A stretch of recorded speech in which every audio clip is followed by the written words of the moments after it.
Hello সবাইকে। আজকে আমরা ক্লাস 9-এর যে তাপ এবং কার্যের তুল্যতা রয়েছে সেই জিনিসটা নিয়ে আলোচনা করব। তো তার আগে ভিডিওতে আমরা আলোচনা করেছিলাম ক্যালোরিমিতি কী, ক্যালোরিমিতির যে গাণিতিক রূপ সেটা কী, আপেক্ষিক তাপ কী, সেগুলো নিয়ে আলোচনা করেছিলাম। তো যদি কেউ ভিডিওটি না দেখে থাকো, প্লে লিস্টে লিঙ্ক দেওয়া আছে, সেই লিঙ্ক থেকে দেখে নাও। তাহলে এই যে তাপ এবং কার্যের যে তুল্যতা, যে জিনিসটা আজকে আমরা পড়বো, সেই জিনিসটা অনেকটাই সুবিধা হয়ে যাবে। তো চলো শুরু করা যাক আজকে ভিডিও। তো তাপ এবং কার্যের যে তুল্যতা রয়েছে সেটা আমি খুব সহজ ভাষায় বুঝিয়ে দেবো, আশা করি তোমরা বুঝতে পারবে। তো তাপ এবং কার্যের যে সমতুল্যতা, অর্থাৎ আমরা কী দেখেছিলাম, শীতকালে যখন আমরা কী হয়, প্রচণ্ড যখন ঠান্ডা লাগছিল তখন কী করতাম, আমরা হাত ঘষে একটা তাপের সৃষ্টি করতাম, তাই তো? হাত ঘষে হাতটাকে গরম করার চেষ্টা করতাম। সেটা কি এক ধরনের, আসলে কেনই বা হাতটা গরম হচ্ছে সেই জিনিসটা আমাদেরকে জানতে হবে। তো এই যে হাতটা, মানে যখন আমরা শীতকালে হাত ঘষছি তখন কী হচ্ছে, হাতটা গরম হয়ে যাচ্ছে। তো এই যে হাত গরম হচ্ছে, তার মানে হাত ঘষার ফলে কী হচ্ছে, আর হাত কেনই বা গরম হচ্ছে, তাই তো? এটাই হচ্ছে প্রশ্ন। তো হাত যখন আমি ঘষছি তখন কী হচ্ছে, তার মধ্যে কিছু পরিমাণে কার্য করছি, তাই তো? আমি কী করছি, হাত দুটোকে ঘষাঘষি করছি। হাত দুটোকে যখন আমি ঘষাঘষি করছি তখন কী হচ্ছে, তার মধ্যে কিছু পরিমাণে কার্য করছি আমি। তাহলে সেই কার্যটা কী করছে, আমার হাতটাকে গরম করার চেষ্টা করছে, তাই তো? মানে গরম করছে। তাহলে আমি বলতে পারি কি, এখান থেকে আমি দেখতে পাচ্ছি যে যে পরিমাণে আমি কার্য করছি সেই পরিমাণে আমি কী পাচ্ছি, তাপ পাচ্ছি, তাই তো? তাহলে বলতে পারি যখন আমি হাতটা ঘষাঘষি করছি তখন কী হচ্ছে, হাত ঘষাঘষির ফলে সেখানে কি কোন কার্য করা হচ্ছে, সেখানে যান্ত্রিক কার্য করা হচ্ছে, এবং যান্ত্রিক কার্য থেকে কি পাওয়া যাচ্ছে, সেটা হচ্ছে তাপের মানে সৃষ্টি হচ্ছে। সেই তাপটা কি হচ্ছে, এক প্রকারের শক্তি হচ্ছে। অর্থাৎ আমি বলতে পারি যে কার্য সমান হচ্ছে শক্তি।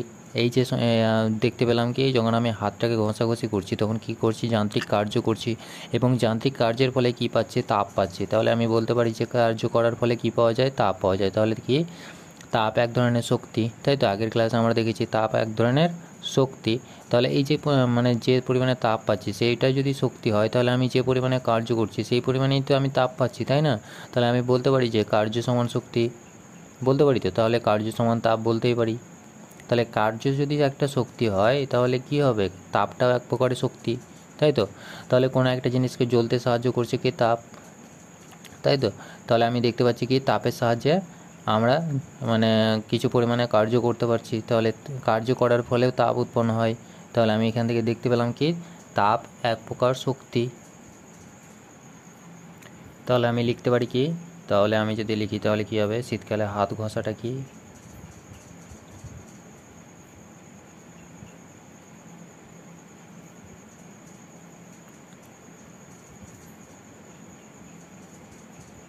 শীতকালে হাত ঘষাটা হচ্ছে কি, যান্ত্রিক কার্য করা হচ্ছে, তাই তো? যান্ত্রিক কার্যের ফলে তাপ শক্তি পাওয়া যাচ্ছে।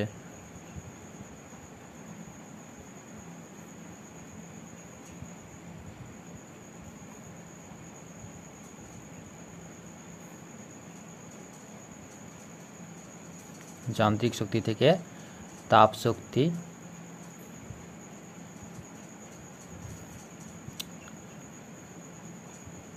তাপ শক্তির সৃষ্টি হচ্ছে, তাই তো? তাহলে যান্ত্রিক শক্তি থেকে তাপ শক্তির সৃষ্টি হচ্ছে কখন, যখন আমরা শীতকালে হাত ঘষছি তখন, তাই তো? এবারে দেখে নেব যে যান্ত্রিক শক্তি, এক্ষেত্রে তো আমি দেখতে পেলাম কি, যান্ত্রিক শক্তি তাপ শক্তিতে রূপান্তরিত হচ্ছে, তাই তো?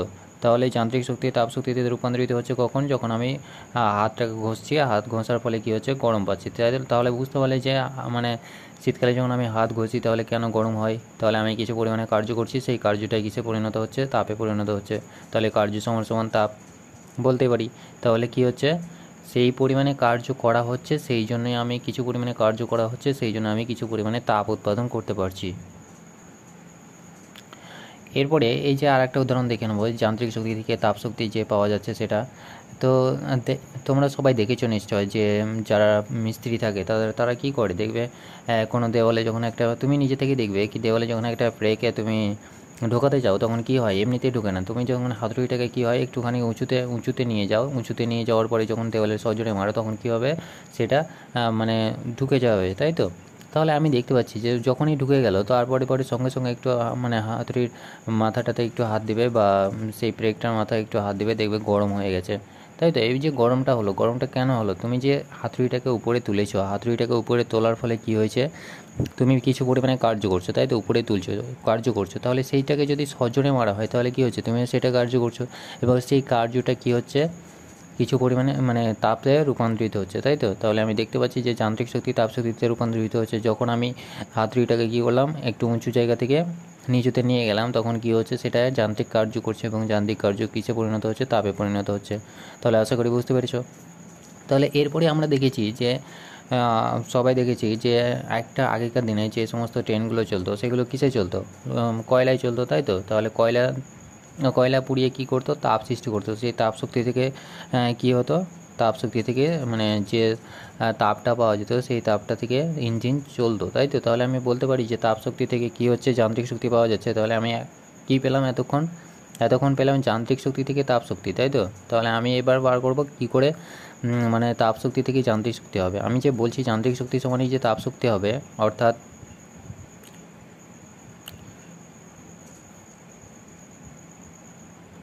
যান্ত্রিক শক্তি সমান তাপ শক্তি, তাই তো? এটা বলছি। তাহলে এবার আমরা মানে উল্টোটা দেখে নেব, তাপ শক্তি সমান কি যান্ত্রিক শক্তি, সেটা আমরা দেখে নেব। তাহলে আমরা দেখতে পাচ্ছি যে যেমন স্টিম ইঞ্জিন, তারপরে পেট্রোল বা ডিজেলের চালিত ইঞ্জিন, এই সমস্ত ইঞ্জিন বা আগেকার দিনে যে সমস্ত ট্রেনগুলো ছিল সেগুলো কিছু চলতো, কয়লায় চলতো। তাহলে সেই যে কয়লায় চলতো, তাহলে সেই কয়লা চালিত যে ইঞ্জিনগুলো রয়েছে সেগুলোতে কয়লাকে পোড়ানোর ফলে কী পাওয়া যেত, তাপ পাওয়া যেত, তাই তো? তাহলে সেই তাপ যখন পাওয়া যেত, তাহলে এই ইঞ্জিনের মধ্যে যখন আমি তাপ পাচ্ছি, সেই তাপের প্রভাবের ফলে কী করছে, এই যে চাকাটা রয়েছে সেটা সামনের দিকে এগিয়ে যাচ্ছে, তাই তো? তাহলে এই যে মানে যে তাপটা উৎপন্ন হলো, সেই তাপটাকে আমি কি বলতে পারি, বলো সবাই? তাপটাকে বলতে পারি আমি কি, এই তাপটা কি করছে, একটা এই যে বস্তুটাকে একটু মানে এগিয়ে নিয়ে যাওয়ার চেষ্টা করছে, তাই তো? তার মানে কি যান্ত্রিক শক্তি সৃষ্টি করছে। তাহলে তাপ থেকে কি পাচ্ছি, যান্ত্রিক শক্তি পাচ্ছি, তাই তো? এই যন্ত্রটাকে এগিয়ে নিয়ে যাওয়ার চেষ্টা করছে, তাহলে যান্ত্রিক শক্তি পাচ্ছি। তাহলে আমি বলতে পারি যে ইঞ্জিন বা ডিজেল বা যে সমস্ত মানে স্টিম ইঞ্জিন, সেগুলো কি হচ্ছে, তাপ শক্তিটা কী হচ্ছে, যান্ত্রিক শক্তিতে রূপান্তরিত হচ্ছে। যান্ত্রিক শক্তিতে রূপান্তরিত হয়েই সেটা কী হচ্ছে, এগিয়ে যেতে পারছে, তাই তো? তাহলে আমরা বিভিন্ন রকমের রাসায়নিক সমীকরণ দেখেছি। রাসায়নিক সমীকরণের ফলে কী হচ্ছে, বিভিন্ন রকমের রাসায়নিক বিক্রিয়া ঘটছে, তাই তো?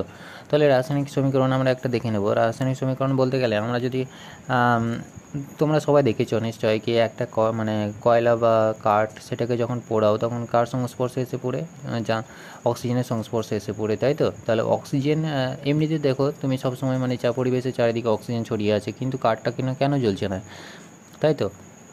কাঠ কখন জ্বলছে, যখন আমি তাকে তাপের সংস্পর্শে আনছি, তাই তো?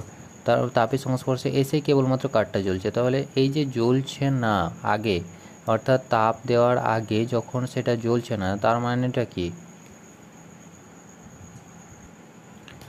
এই যে জ্বলছে না তার মানেটা হচ্ছে সে তো কি মানে একটা ভেজা কাঠ যদি রেখে দাও তাহলে কি হবে, সেটা কি জ্বলবে? তাকে কি করতে হবে, শুকাতে হবে। তার মানে কি, তাকে তাপ দিতে হবে। তাপ দেওয়ার ফলে কি হচ্ছে, একটা যখন কাঠকে জ্বালানোতে যাও তখন কি করতে হয়, একটা দেশলাই জ্বালিয়ে তাকে কি করতে হয়, তাকে মানে তাপ দিয়ে সেটাকে প্রথমে শুরু করতে হয়, তাই তো? জ্বলতে শুরু করানো হয়। তাহলে সেটাকে আমি যখন দেশলাই গাড়িটাকে আমি চালাচ্ছি তখন কি হচ্ছে, কি উৎপন্ন হচ্ছে, তাপ উৎপন্ন হচ্ছে। সেই তাপের ফলে কি হচ্ছে, সেই কাঠটা জ্বলতে সাহায্য করছে, তাই তো? মানে জ্বলতে লাগছে। তাহলে আমি যদি লিখি তাহলে কি লিখতে পারি, কার্বন প্লাস অক্সিজেন, সেটা কিসের সংস্পর্শে আসছে, সেটা দিয়ে কী তৈরি হচ্ছে, কার্বন ডাইঅক্সাইড, তাই তো? তাহলে কার্বন ডাইঅক্সাইড কী করে, নেভাতে সাহায্য করে, তাই তো? কার্বন ডাইঅক্সাইড ভারী গ্যাস, সেই জন্য সে নেভাতে সাহায্য করে। তাহলে অক্সিজেন কী করতে সাহায্য করে, অক্সিজেন জ্বলতে সাহায্য করছে, আর কার্বন ডাইঅক্সাইড কী করতে, নেভাতে সাহায্য করছে। তাহলে এই যে বিক্রিয়াটা আছে, সেই বিক্রিয়াটা কি কখন ঘটে জানো, এই বিক্রিয়াটা তখনই ঘটবে যখন কী হবে, সেটাকে তাপ দেওয়া হবে। তাপ দিলে পরে কী হবে, বিক্রিয়াটা ঘটবে। এবং এই যে তাপ, সেই তাপটা যখন দিলাম, এই তাপটা গেল কোথায়, তাহলে প্রশ্ন আসতে পারে মনের মধ্যে কি, এই যে তাপ দিলাম, তাপ দেওয়ার ফলে তো কার্বন ডাইঅক্সাইড পেলাম, মানে এই যে রাসায়নিক সমীকরণটা ঘটলো, অর্থাৎ রাসায়নিক সমীকরণটা কার্যকারী হলো। কার্বন এবং অক্সিজেন কী করলো, কিছু পরিমাণে কার্য করলো। কখন করলো, যখন আমি তাপ দিলাম। এই তাপ দেওয়ার ফলে কী করছে, কার্বন এবং অক্সিজেন কিছু পরিমাণে কার্য করে এরা কী করছে, কার্বন ডাইঅক্সাইড তৈরি করছে, তাই তো? এবার এই যে তাপটা দিলাম, তাপটা দেওয়ার ফলে মানে তাপটা আমি মানে তাহলে এই যে সমীকরণটা তৈরি হলো, তাহলে তাপটা গেল কোথায়, তাহলে এই যে তাপটা, সেই তাপটা কিছু পরিমাণে এই যে এখানটায় সেটা তাপ রূপে বেরিয়ে যায়। অর্থাৎ আমরা যখন দেখেছি যে কার্বনকেও যখন অক্সিজেনের সংস্পর্শে এনে বা তাপ দিয়ে যখন জ্বালানো হয় তখন কি দেখতে পাই, তাপ উৎপন্ন হয়, তাই তো? অর্থাৎ আমরা শীতকালে কী করি, যখন ঠান্ডা লাগে তখন কী হয়, কী করি আমরা মানে জ্বালানি জ্বালিয়ে কী করি আমরা হাত দুটোকে সেঁকার চেষ্টা করি, তাই তো। তাহলে এই যে মানে যে জ্বালানিতে কী থাকে, কার্বন থাকে, তাহলে সেই কার্বনটা কী হচ্ছে অক্সিজেনের সংস্পর্শে আসছে এবং তাকে আমরা কিছু পরিমাণে তাপ দিচ্ছি। তাপ দেওয়ার ফলে কী হচ্ছে, সেটা জ্বলছে। জ্বলার ফলে কী হচ্ছে, সেটা তাপ সৃষ্টি করছে এবং সেই তাপে আমরা কী করছি, হাতে সেঁকছি, তাই তো। তাহলে হাতটাকে শেখার জন্য আমাদের কী কাজে লাগছে, সেই তাপটা কাজে লাগছে। তাহলে আমি বলতে পারি যে এই যে তাপটা দেওয়া হলো, সেই তাপটা যদি না দেওয়া হতো তাহলে কিছু পরিমাণে কার্য করতো কি, তাহলে কার্য করতো না। তাহলে আমি বলতে পারি যে কি, তাপ দিলে পরে কার্য সৃষ্টি হবে, মানে কার্য করলেই তাপের সৃষ্টি হয়। তাহলে আমি বলতে পারি যে তাপ সমান সমান কার্য, তাই তো। তাহলে আমি যদি তাপ বাড়াই তাহলে কার্যের পরিমাণ বেড়ে যাবে। এই যে ইঞ্জিনটা দেখলাম প্রথম, তাহলে এই যে ইঞ্জিনটা ছিল,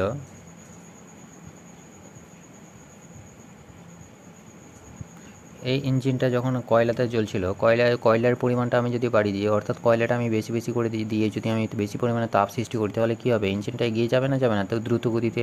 এবার আমি যদি অল্প অল্প কয়লা দিই তাহলে কী হবে, সেটা অল্প পরিমাণে তাপ উৎপন্ন করবে এবং সেটা কি তাড়াতাড়ি এগিয়ে যেতে পারবে, তাহলে সেটা এগিয়ে যেতে পারবে না, তাহলে সেটার জন্য টাইম লাগবে, তাই তো। তাহলে আমি বলতে পারি যে যত পরিমাণে তাপ দেবো তাহলে সেই পরিমাণে কী করবে, কার্যের সৃষ্টি হবে। তার মানে এই যে ইঞ্জিনটা আছে সেটা কী হবে, এগিয়ে যেতে পারবে, দ্রুত এগিয়ে যেতে পারবে। তাহলে আমি বলতে পারি যে তাপের সাথে কী হবে, কার্যটা সমানুপাতিক। তাপের সাথে মানে তাপ যত পরিমাণে উৎপন্ন হবে, কার্যটাও ঠিক সেই হারে বাড়বে, তাই তো। তাহলে আমি যত পরিমাণে তাপ উৎপাদন করব, কার্যের পরিমাণটাও সেই হারে বাড়বে, অর্থাৎ ইঞ্জিনটা অত দ্রুত গতিতে এগিয়ে যেতে পারবে।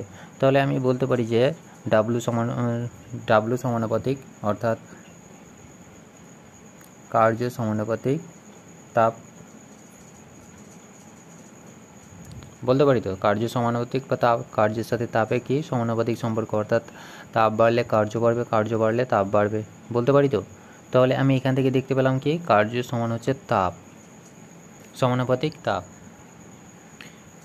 তাহলে আমি এখানে কি দেখতে পেলাম, কার্য সমানুপাতিক তাপ, তাই তো। তাহলে আমি এই যে এই সমীকরণটা থেকে বলতে পারি যে কিছু পরিমাণে তাপকে যদি কার্যে পরিণত করা হয়, তাহলে যে সম্পাদিত কার্য এবং যে উৎপন্ন তাপ হচ্ছে সেটা কি হচ্ছে, পরস্পরের সমানুপাতিক। তাহলে এটাই হচ্ছে আমাদের কি, তাপগতিবিদ্যার প্রথম সূত্র, ঠিক আছে। তো এই যে তাপের যে গতি, অর্থাৎ তাপের যে কণাগুলির যে গতি রয়েছে, সেই কণাগুলির গতি নিয়ে যে তিনটে সূত্র রয়েছে, তাদের মধ্যে তোমাদের সিলেবাসে যেটা আছে সেটা হচ্ছে প্রথম সূত্র, অর্থাৎ জুলের সূত্র, ঠিক আছে। তো এটা হচ্ছে প্রথম গতির সূত্র। তাহলে এই যে সমীকরণটা পাচ্ছি, অর্থাৎ এই যে কার্য সমানুপাতিক তাপ আছে, সেটা হচ্ছে কি প্রথম সমীকরণ, ঠিক আছে, বা প্রথম সূত্র। এটাকে অনেক সময় জুলের সূত্র বলা হয়, বিজ্ঞানী জুলে এটা পরীক্ষা করে দেখেছিলেন, সেই জন্য এটাকে বলা হয় জুলের সূত্র, ঠিক আছে।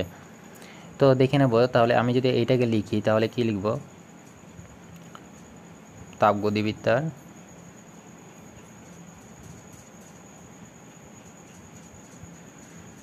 তাপগতিবিদ্যার প্রথম সূত্র, ঠিক আছে, বা জুলের সূত্র,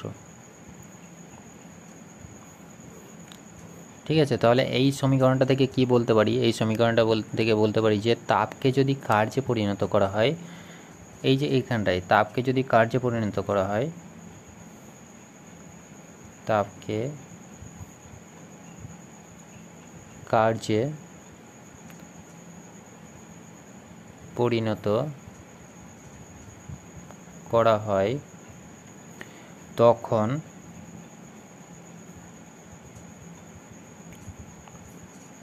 সম্পাদিত কার্য যে পরিমাণে কার্য করলাম, সেই কার্যটা কি হচ্ছে, উৎপন্ন তাপ, মানে যে সম্পাদিত কার্য ও যে পরিমাণে তাপ উৎপন্ন হলো, উৎপন্ন তাপ পরস্পরের সঙ্গে কি সমানুপাতিক।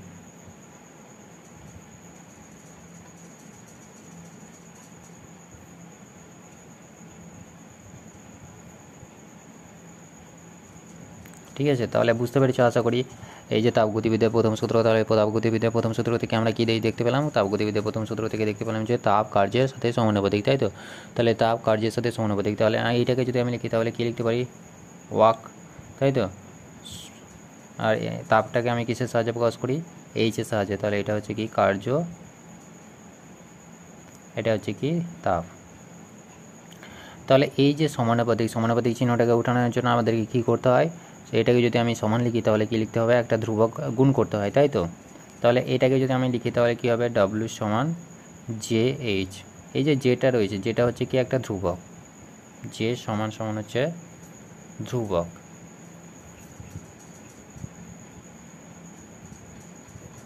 ঠিক আছে, এই যে যেটা যে ধ্রুবক আমি নিলাম, এই সমান চিহ্নটা বসানোর জন্য আমাকে কী করতে হলো, একটা ধ্রুবক গুণ করতে হলো, তাই তো। তাহলে এই যে ধ্রুবকটা নিলাম, এই ধ্রুবকটার একটা নাম দিয়েছে, সেই নামটা হচ্ছে কি, সেই নামটা হচ্ছে তাপের আপেক্ষিক তুল্যাঙ্ক, ঠিক আছে, বা যান্ত্রিক তুল্যাঙ্ক। এই যে যেটা হচ্ছে সেটা হচ্ছে কি তাপের যান্ত্রিক তুল্যাঙ্ক, এটাকে অনেক সময় বলা হয় কি তাপের যান্ত্রিক তুল্যাঙ্ক। অর্থাৎ এই যে তাপের যান্ত্রিক তুল্যাঙ্ক সমান হচ্ছে কি যে সমান হচ্ছে তাপের যান্ত্রিক তুল্যাঙ্ক।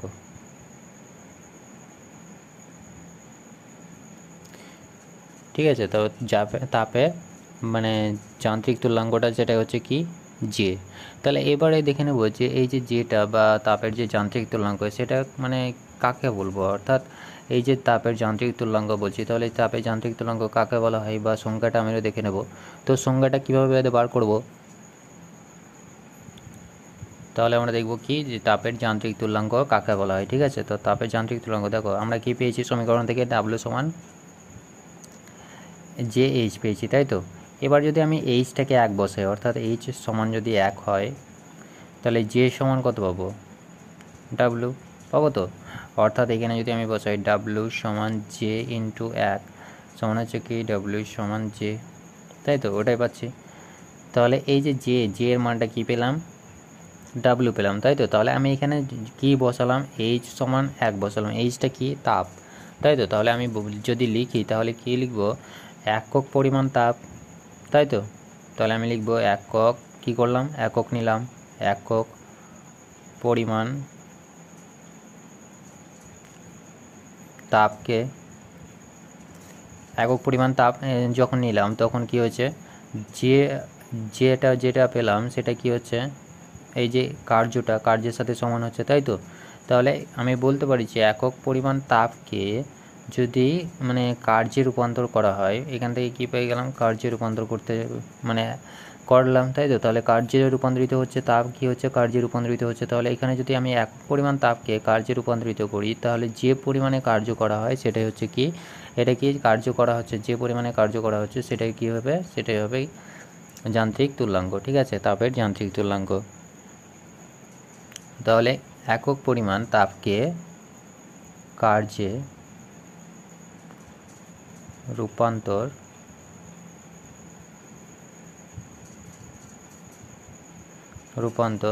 করতে যে পরিমাণ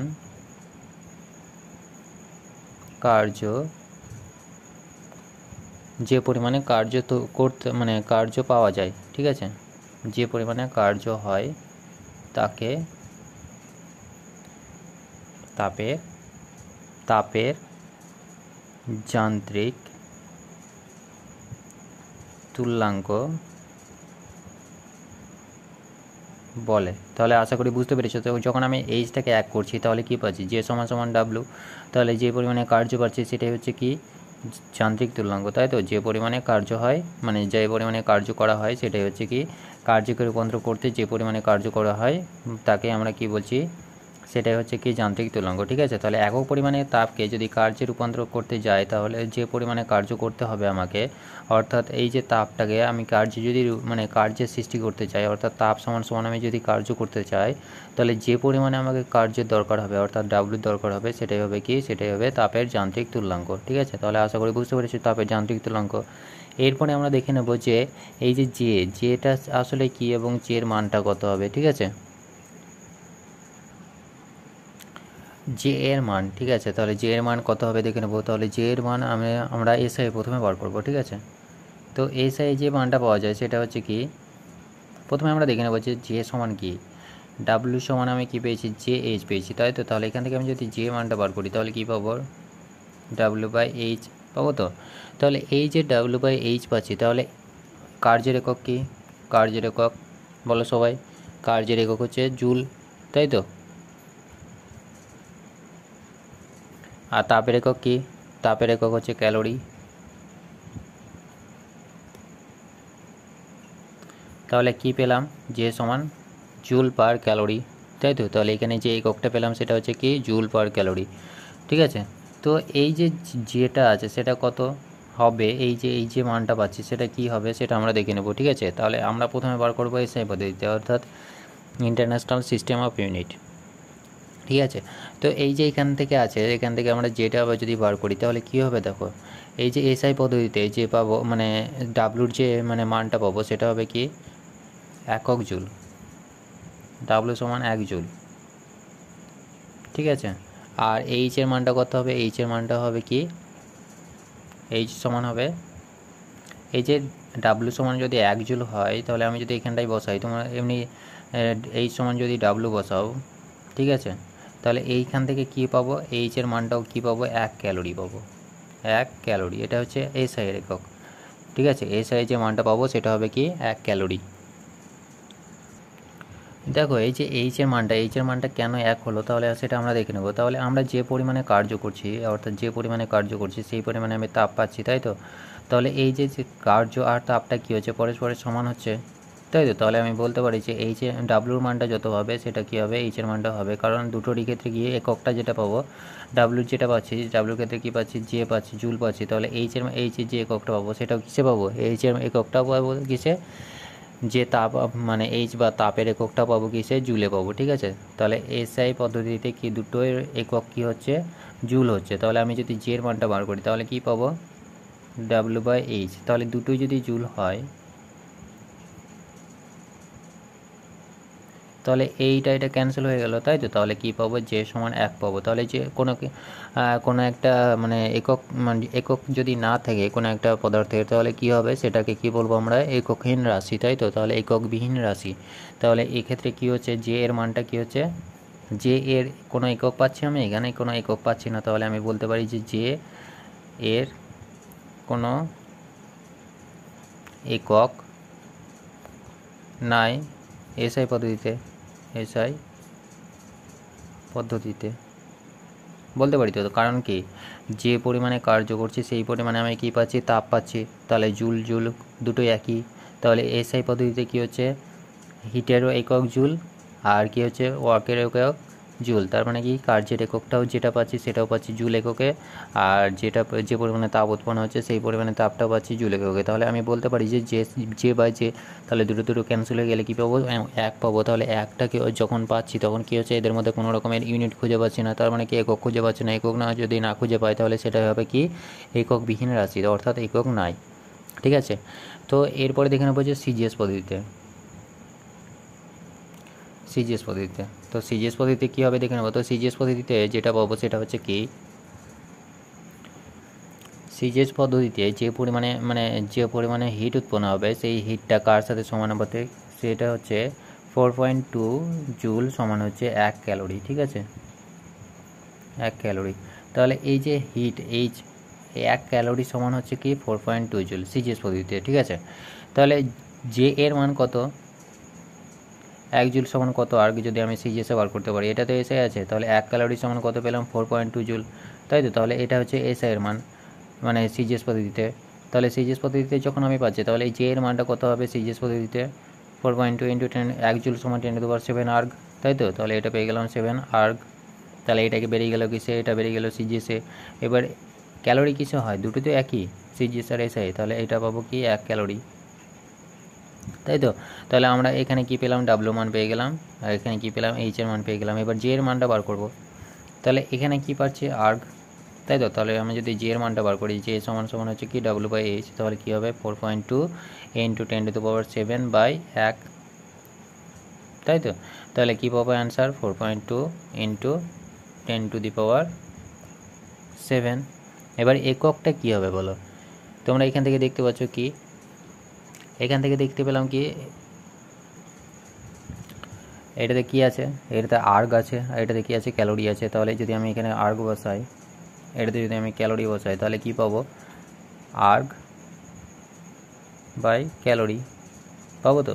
তাহলে যে এককটা পাবো সেটা হচ্ছে কি? আর্গ পার ক্যালোরি, ঠিক আছে। তাহলে আর্গ ডিভাইডেড বাই ক্যালোরি, তাহলে যে এককটা পাবো সেটা হচ্ছে, এখানে দেখো দুটোর ক্ষেত্রে কী পাচ্ছি, একক পাচ্ছি, তার মানে কি দুটো আলাদা আলাদা পাচ্ছি, এটা আর্গ এটা ক্যালোরি। তাহলে যদি আলাদা আলাদা হয় তাহলে যেটা এর ক্ষেত্রে কী হচ্ছে, একক থাকছে। তাহলে আমি বলতে পারি যে সিজিএস পদ্ধতিতে একক আছে, কিন্তু এসআই পদ্ধতিতে কী হচ্ছে, দুটোই সমান হয়ে যাচ্ছে। দুটোই সমান হয়ে যাওয়ার ফলে কী হচ্ছে, তাদের মধ্যে কোনো রকমের একক পাচ্ছি না, তাই তো। তাহলে একক যদি না পাই তাহলে আমি বলতে পারি যে যে এর মানটা মানে যে যেটা পাবো সেটা হবে কি এককবিহীন, তাই তো। তাহলে আশা করি বুঝতে পেরেছো। তাহলে আমরা দেখে নিলাম এককগুলো, দেখে নিলাম সিজিএস পদ্ধতিতে এবং এসআই পদ্ধতিতে যে মানগুলো বার করলাম সেগুলো দেখে নিলাম। তাহলে যে এর মানটা বেরিয়ে গেলো। এরপরে আমরা কিছু পরিমাণে কিছু ম্যাথামেটিক্যাল প্রবলেম করবো, ঠিক আছে। তো এখানে আমি একটা অঙ্ক লিখে নিয়েছি, দেখো 63 জুল কার্য সম্পাদিত করলে কত পরিমাণে তাপ উৎপন্ন হবে, তাই তো। তাহলে এখানে কি বলেছে, 63 জুল, 63 জুল। তাহলে কার্যটা কত, কার্য অর্থাৎ ডাব্লু কত, 63 জুল, তাই তো। তাহলে এটা দেখো কি পেয়ে গেলাম, ডাব্লুর মানটা পেয়ে গেলাম। তারপরে বলেছে সম্পাদিত করলে কত পরিমাণে তাপ উৎপন্ন হবে, এইচের মানটা আমার বার করতে হবে, তাই তো। তাহলে দেখো এটা কিসে আছে, এটা আছে এসআই পদ্ধতিতে, তাই তো। এটা জুলে বলে দিয়েছে, তার মানে কি এটা এসআই পদ্ধতিতে আছে। তাহলে আমি জে এর মানটা কী করে বার করব, ঠিক আছে। তাহলে আমরা কি জানি, জে সমান হচ্ছে ডাব্লু বাই এইচ, তাই তো। জে সমান হচ্ছে ডাব্লু বাই এইচ। আর আমরা কি জানি, এটার ক্ষেত্রে দুটোই কী হবে, 1 জুল, তাই তো। দুটোর ক্ষেত্রে কী হচ্ছে, জুল উৎপন্ন, মানে যে এককগুলো পাচ্ছি সেটা কী পাচ্ছি, জুলে পাচ্ছি, তাই তো। তাহলে সেই জন্য জুল ক্যান্সেল হয়ে যাচ্ছে। কিন্তু এখানে আমি কি দেখেছিলাম যে 1 ক্যালোরি সমান হচ্ছে কত জুল, 4.2 জুল, তাই তো। 1 ক্যালোরি সমান কত পেয়ে পাচ্ছি, 4.2 জুল পাচ্ছি। তাহলে এখানে আমি যদি লিখি তাহলে এটার ক্ষেত্রে কী পাবো, তাহলে 1 ক্যালোরি সমান কত হচ্ছে, 4.2 জুল, তাই তো। তাহলে দুটোর ক্ষেত্রে যদি একই হয় একক, তাহলে আমি জে এর মানটা কত পাবো বলো। তাহলে এখানে শুধুমাত্র কী করবে, জে গুণ করে দাও, তার মানে কি এটা পুরোটা এইচ, এটা পুরোটা ডাব্লু, তাই তো। তাহলে আমি যদি এখানে জে গুণ করি, জে ইন্টু 1 ক্যালোরি সমান হচ্ছে কি 4.2 জুল, তাহলে জে সমান কত হবে, 4.2 জুল পার ক্যালোরি, তাই তো, বাই 1, ঠিক আছে। তাহলে এটা পেয়ে গেলাম কি, জে এর মানটা পেয়ে গেলাম। তাহলে এখানে যদি আমি বসিয়ে দিই তাহলে কি পাবো, 4.2 জুল পার ক্যালোরি, তাই তো।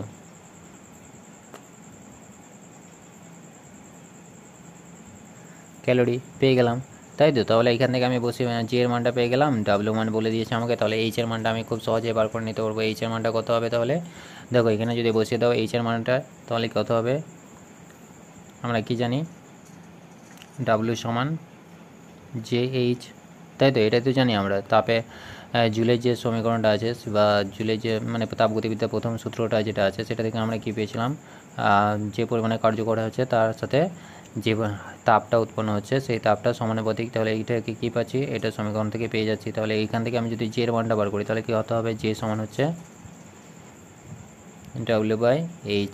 এবার প্রত্যেকটার মান বসাও, ডাব্লিউ কত বলে দিয়েছে 63, আর এইচ এর মানটা কত, কি বলেছে, এইচটা বার করতে হবে, তাই তো। তাহলে এখানে বলে দিয়েছে তাপটা বার করতে হবে। তাহলে আমি এখান থেকে যদি আমি বসাই তাহলে কী হবে, এইচ এর মানটা আমি বার করব, তাই তো।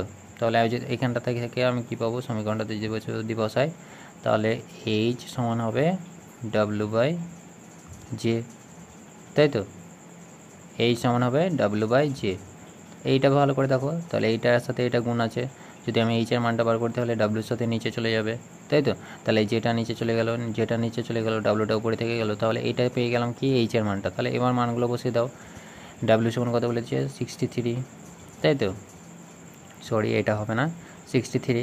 তাহলে এটা জে এর মানটা কত বেরিয়েছে আমার, 4.2 জুল পার ক্যালোরি, তাই তো। এটা জুলে ছিল, এটা 4.2 জুল পার ক্যালোরি, তাই তো। তাহলে এটা ক্যান্সেল করলে কত পাবো, এটা ক্যান্সেল করলে কত হবে বলো তো, এটা ক্যান্সেল করলে দেখতে পাবে কত, এটা হবে 15, ঠিক আছে। তাহলে এবার এককটা কী হবে, দেখো এটা জুল আছে, এটা জুল আছে এবং ক্যালোরি আছে। তাহলে আমি যদি এককটা লিখি জুল, এটা যদি উপরে উঠে যায় তাহলে কী হবে, ক্যালোরি পার জুল। তাহলে জুল ক্যান্সেল হয়ে গেলো, তাহলে কী পাবো, 15 ক্যালোরি, ঠিক আছে। তাহলে আশা করি বুঝতে পেরেছো। তাহলে যে পরিমাণে তাপ কত উৎপন্ন হলো, তাপ উৎপন্ন হলো কত, তাহলে এটা কী হলো দেখো, 63/4.2। তাহলে এটা ক্যান্সেল করে কত হলো 15 হলো। তাহলে এটা এককটা কী হবে, এটা দেখো জুল আছে, উপরে জুল আছে, এটা কি আছে জুল বাই ক্যালোরি আছে নিচে। তাহলে এটা থেকে যদি আমি কাটাকাটি করি তাহলে কত হবে, ক্যালোরি বাই জুল হয়ে গেল, উল্টে গেল, তাই তো। এটা যদি উপরে যায় তাহলে এটা গুণাকারে হলে পরে কী হবে, উল্টে যাবে। তাহলে উল্টে গেল, উল্টে যাওয়ার ফলে কী হলো, জুল ক্যান্সেল হয়ে গেল, জুল ক্যান্সেল হয়ে কী পড়ে থাকলো, ক্যালোরি পড়ে থাকলো। তাহলে যে পরিমাণে এই সমান কী পেলাম আমি, 15 ক্যালোরি, তাই তো। তাহলে উৎপন্ন তাপ কত হবে, উৎপন্ন তাপ 15 ক্যালোরি। তাহলে কীভাবে ম্যাথামেটিক্যাল প্রবলেমগুলো সলভ করতে হয় ভালো করে মনে রেখে দিও। শুধুমাত্র তোমাদেরকে একটা কথা মনে রাখতে হবে কি, যে সমান হচ্ছে কত 4 মানে 1 ক্যালোরি সমান হচ্ছে 1 ক্যালোরি সমান হচ্ছে 4.2 জুল, ঠিক আছে। তাহলে এই লাইনটা মনে রেখে দেবে এই সমস্ত অঙ্ক করার সময়। তাহলে 1 ক্যালোরি সমান হচ্ছে 4.2 জুল। এবার যদি এসআই বার করতে মানে সিজিএস বার করতে দেয় তাহলে কী করবে, মানে 10⁷ দিয়ে গুণ করে দেবে, সেটাই হবে কি 1 ক্যালোরি। তাহলে এটার সাথে যখন জে এর মানটা বার করবে এটার সাথে মাল্টিপ্লাই করে দেবে কি জে, তাহলে জে এর মানটা বার করে নিয়ে এরকমভাবে, ঠিক আছে। তাহলে কী পেলাম, ম্যাথামেটিক্যাল প্রবলেম করলাম। আশা করি সমস্ত কিছু বুঝতে পেরেছো, কত পরিমাণে তাপ উৎপন্ন হলো, 15 ক্যালোরি তাপ উৎপন্ন হলো। তাহলে আজকে আমরা কী দেখলাম, আজকে আমরা দেখলাম কি যান্ত্রিক শক্তি, যে মানে শীতকালে কেন আমরা হাত ঘষাঘষি করলে পরে কেন গরম লাগে, ঠিক আছে, কেন গরম লাগে সেটা আমরা দেখে নিলাম। তাহলে তাপ সৃষ্টি হচ্ছে, তাই তো। তাপ সৃষ্টি হলে পরে কী হচ্ছে, মানে যান্ত্রিক শক্তির ফলেই আমরা তাপ পাচ্ছি। তাহলে এই যে ইঞ্জিন চলছে, ইঞ্জিন কিসের জন্য চলছে, আগেকার যে ইঞ্জিনগুলো ছিল সেগুলো তাপ শক্তির জন্য হচ্ছিল, অর্থাৎ কয়লাকে পুড়িয়ে তাপ সৃষ্টি করে, সেটা কি সৃষ্টি করছিল, তাপে যান্ত্রিক শক্তি সৃষ্টি করছিল। তাহলে সেগুলো নিয়ে আলোচনা করলাম। তারপরে আমরা কি দেখলাম, যে কার্য সমান হচ্ছে সমানুপাতিক তাপ। তাহলে এই সমস্ত জিনিস থেকে আমরা সমীকরণটা দেখলাম যে কার্বন এবং অক্সিজেন কখন চলছে, তখন চলছে যখন সেটাকে তাপ দেওয়া হচ্ছে, অর্থাৎ তাপের সংস্পর্শে আসছে, এবং যেটা উৎপন্ন হচ্ছে, অর্থাৎ কার্বন ডাইঅক্সাইড উৎপন্ন হলো, কার্বন ডাইঅক্সাইড উৎপন্ন হওয়ার পরে কী তৈরি করছে, তাপ তৈরি করছে। তাহলে এখান থেকে দেখতে পেলাম যে পরিমাণে তাপ দিচ্ছি সেই পরিমাণে তাপ আমি ফেরত পাচ্ছি, অর্থাৎ যে পরিমাণে তাপ দিয়ে কার্য করছি সেই কার্যটা কার সাথে সমান হচ্ছে, তাপের সাথে সমানুপাতিক হচ্ছে। তো তারপরে দেখে নিলাম কি তাপের যে প্রথম গতিসূত্র আছে সেটা দেখে নিলাম, ভালো করে ডিটেলসে আলোচনা করলাম। তারপরে এসআই পদ্ধতিতে যে জুলের এককটা দেখে নিলাম, কি প্রথমে আমি দেখতে পাচ্ছি যে জুল পার ক্যালোরি পাচ্ছি, কিন্তু দুটোর ক্ষেত্রে কী হচ্ছে, দুটোর ক্ষেত্রে এককটা প্রায় একই হচ্ছে। এসআই পদ্ধতিতে দুটোর ক্ষেত্রে একক জুল হচ্ছে, সেই জন্য কী হচ্ছে, পরস্পরের সঙ্গে ক্যান্সেল হয়ে যাচ্ছে, ক্যান্সেল হয়ে যাওয়ার পরে কী হচ্ছে, যে সমান 1 হয়ে যাচ্ছে, তাই জন্য সেটা কী হচ্ছে, এসআই পদ্ধতিতে এর কোনো একক থাকছে না। সিজিএস পদ্ধতিতে কী হচ্ছে, 1 ক্যালোরি সমান হচ্ছে 4.2 জুল। তাহলে সেটাকে আর্গে প্রকাশ করলাম, আর্গে প্রকাশ করার ফলে কি দেখতে পেলাম, যে এর মানটা যেটা বেরোলো সেটা হচ্ছে 4.2 × 10⁷ জুল, মানে 7 আর্গ পার ক্যালোরি, তাই তো। তারপরে আমরা কী করলাম, ম্যাথামেটিক্যাল প্রবলেম একটা সলভ করলাম। তাহলে এখান থেকে আমি কী বার করলাম, দেখো ডাব্লিউ সমান দিয়ে দিয়েছে, ডাব্লিউটা দিয়ে দেওয়ার ফলে কি আমাকে বার করতে হবে, তাপটা বার করতে হবে। তাহলে তাপটা আমি বার করে নিলাম কী করে, এখান থেকে যে এর মানটা আমি জানি, সেই যে এর মানটা বসিয়ে দিলাম 4.2 জুল পার ক্যালোরি। তাহলে সেখান থেকে আমি কী পেলাম, এইচ এর মানটা বেরিয়ে গেল কত, 15, ঠিক আছে। তাহলে 15 ক্যালোরি। তো আশা করি ভিডিওটা ভালো লেগেছে, যদি ভিডিওটা ভালো লেগে থাকে তো লাইক করে দিও। আর যদি কোনো রকমের সমস্যা থাকে, অর্থাৎ কোনো জিনিস যদি মানে এই টপিকটাতে কোনো একটা জিনিস যদি তোমার বুঝতে অসুবিধা হয়, তাহলে ভিডিওটাকে আবার ব্যাক করে দেখে নিও, এবং তারপরে যদি না বুঝতে পারো তাহলে আমাকে কমেন্ট বক্সে জানাও, আমি আশা করি সলভ করে দেওয়ার চেষ্টা করব। তো থ্যাংক ইউ।